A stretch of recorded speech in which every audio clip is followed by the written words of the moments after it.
In this video, we are going to take a look at the June 2020 updates to Lightroom Classic. Today is Tuesday, June 16th. Adobe just released a couple of updates to Lightroom as well as Photoshop too. And we're gonna take a look at those. You'll see a new screen when you restart Lightroom. A couple things as we get started. Number one, I had to reboot my computer so I could see it in the Adobe Creative Cloud Updater app. You're gonna see new icons and everything like that, and you can go on some other website and discuss whether you like or don't like them. Doesn't affect my photography one bit, but there are a couple of new icons in there. Just be aware of that. And I would suggest restarting your computer if you're not seeing the Lightroom 9.3 update. Another thing is do before and after. Adobe put they're always putting performance updates in there. I could see it in grid mode when I would just go and mash down on the right arrow key and go through the photos. I would hit the spacebar key so I saw the photo bigger. Again, I did the same thing. I could see it, and I could see it with the brush tool. So maybe before you update, try those things and see if you can notice it. And then lastly, as we get started here, just remember, this is for Adobe Creative Cloud subscribers. If you hate the subscription model, then you should go watch another video. This is for people that have Lightroom Classic and they want to know what's new in their software. And I promise you there's going to be a really good feature in here that people have been waiting a long time for. So let's go ahead and get started. A couple of quick cosmetic changes. You will notice the icons have changed. So it says LRC on it. It is a rounded icon, which does away with the whole square rounded thing. Why they were different, I don't know. I don't really care about icons. It doesn't affect my photography, so Adobe can do whatever they want with those things. When you went up into the top left corner, it used to give you your Creative Cloud information if you were syncing any photos to the Lightroom Cloud. Now that cloud icon you will see is over here in the top right-hand corner. So it's a couple of cosmetic things as far as the interface is concerned. Big change. This is going to be the one everybody's going to like. Over here under the Develop module. All right. So under the Develop module, when we go to our graduated filter, our radial filter, or the brush tool, we now have, here the cheers, hue. We can now selectively adjust hue. It used to be only in the HSL panel, and it was a global change to the whole photo. So this, anytime I release a what's new in Lightroom video, I can guarantee you multiple people will always comment, when is Lightroom going to allow you to selectively adjust colors, selectively adjust the hue with any of the adjustment tools. So now you have it. The way it works, the easiest way it works to me is you move this to a color you want to switch it to. So I'll move the arrow to point to blue. And I wouldn't even worry too much about it. Essentially, I'm going to paint. All right, so we'll go over here and we'll paint. And I'll generally paint into the open areas first. By the way, they're always working on performance. I know it's something that they always say. I can tell you, I can feel it with the brush. I noticed it as soon as I was doing this video and practicing for this part. I noticed it with the brush, but something to be interested to see how you see it. I'm going to turn on auto mask whenever I get near edges. I usually turn on auto mask for those areas.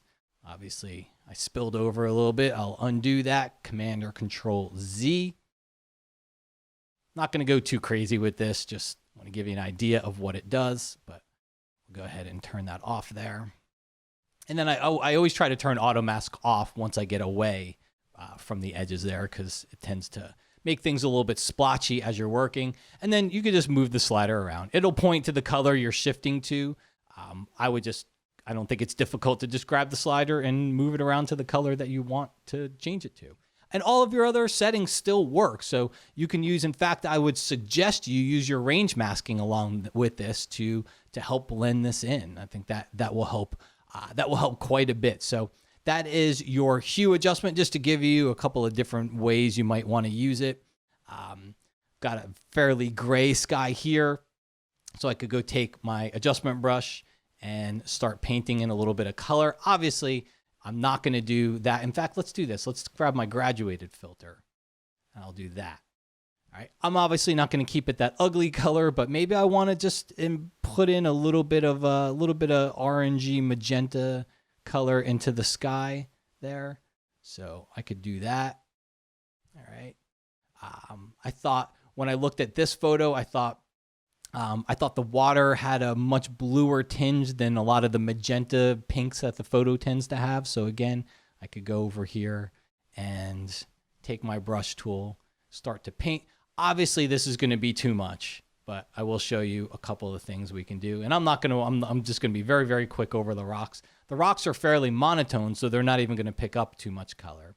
But again, you could just move that adjustment and shift those colors. If you do a crazy adjustment with it like that, then you might want to consider coming over to range masking, maybe do some luminance or luminosity masking and adjusting some of those colors from there. Again, I think it's definitely overboard on what I would want, but just to show you the extremes of what you can do with it.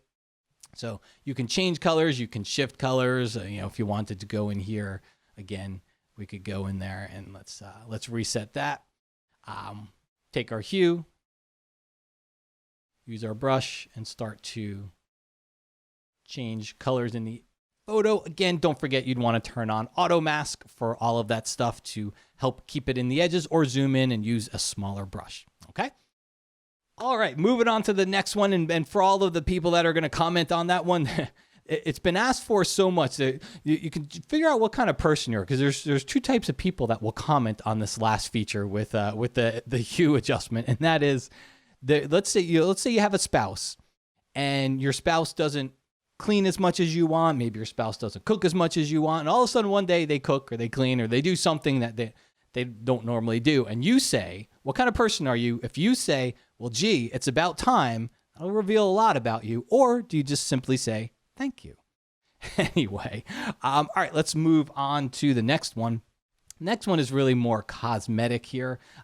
If you go to the tone curve, you've just got an easier way to switch between your RGB channels as well as the different tone curve that you can use. No new functionality there. Same thing under HSL color. If you click on color, it was just a different way to adjust hue and saturation. It didn't get you anything different than HSL did, but now you've got your different color picker area up here at the top. Again, it's more of an interface change than it is functionality. Okay, next up, a very, very quick word from our sponsor. If you would just give me 60 seconds, as if you watch my videos, you know the sponsor is always me. If you guys would swing by the website over at mattk.com, got lots of great training courses and presets for you, as well as free tutorials. If you click on the courses, one of the things we're doing during this time is a temporary 50% off pricing for those that have to stay home a little bit more than they're used to right now and want to use this time to do a little bit of learning. Hopefully this helps out. So as you look through the courses section, specifically, if you want to learn more about Lightroom, my Lightroom system is the all-encompassing Lightroom course, everything from importing, organizing, catalogs, advanced develop, printing photo books, and my Photoshop system is my big Photoshop course. So if you're pretty new to Photoshop and you want a course that's not going to teach you everything that graphic designers and illustrators need, but rather just the Photoshops, just the photography stuff, just the stuff that you need to know as a photographer, Photoshop becomes a much easier tool to learn when you cut all that other stuff out. So both of those courses are on sale. And during these times, I always like to point out, I give you at least 6 months of free updates, if not longer. I usually do much longer than that. So you're not stuck having to go buy another Lightroom course just for a couple of updates. But you can scroll through the page and see a lot more advanced courses over there as well. Okay, let's jump back over to the tutorial. The next one I think a lot of people are also going to like, and that is we're going to come up here and go to File. We're going to go down here to Export. Now you have a different batch export where you can export to multiple file types. So here's what I mean by that. If you go and you click on a preset, I'm just opening up the Lightroom presets area on the top left. Don't forget to select a preset. You can't just click on it. To select a preset, you got to click on the checkbox here, okay? And when you do that, you're telling Lightroom, well, hey, that's why all these settings gray out, because you chose a preset. You're not changing the actual settings. But if we click on a preset and then we go and we click on another preset, what we're going to get here is we've now chosen 2 different presets to export to. And we can click on Batch Export. You're going to see the button changed at the bottom there. Well, now I can go in here and I can change the folders and the locations and all those things as far as where they're going to go. So people that want to export into multiple formats and get it all done in the same time will really like that one. Moving on from there is adaptive ISO presets. So back in the last version of Lightroom, when you come up here to your preferences and you went into presets, Adobe changed the way that you can set defaults. Okay, if you wanted to have a default for a specific camera, for anything like that, that was all changed and moved up into here. It used to be a little bit of a different way to do it in previous versions. That was all changed and moved into this dialog. One of the things that was lost in that change was to be able to set ISO adaptive presets. So based on your ISO, have a preset adapt to those changes. So let's say, you know, for my landscape photos, I would never, ever, ever do any noise reduction because I don't need to because I'm shooting at ISO 100. But for my wildlife photos, when my ISOs get cranked up, then I do some noise reduction. So I wouldn't want a preset that does everything because it'd be different. You know, I wouldn't want that noise reduction applied to my landscapes. Well, what you can do now is you select multiple photos, and they have to be photos with two different ISOs. So you can see the ISO on this one is 800 and the ISO on this one is 400. So what I do is hold down my Command or Control key and I can click. So I have both of those photos selected down here or targeted. And now what I do is I go and I click on my presets plus button here and I click create preset. And one of the things you're going to see down here is create ISO adaptive preset. There's a little bit of a learn more link there. So I'll let you guys dive more into that one. It's a very, very techie thing. It's a very advanced thing. So if you're wondering if you would use that or not, just to tell you, I even though I gave you a use case for it, it's not something I personally use, but I'm generally going to do my noise reduction myself every time. But if you want to learn more about it, that is a way that you can go there. And building on that, if you go into your presets panel on the left-hand side, if you go under the defaults section, you will see some new presets inside of there. And if you go under the optics section, you'll see some new ones inside of there worth checking out. From there, let's move on to the last feature, which is a simple one here. I'm just going to switch to this photo. If we go choose the crop tool in the develop module. So when you press the letter O, that will change crop overlays. So they've just added another one. It's a 2x2 grid. I'm just going to continue pressing O. Once I have the crop tool selected, you got to have the crop tool enabled first.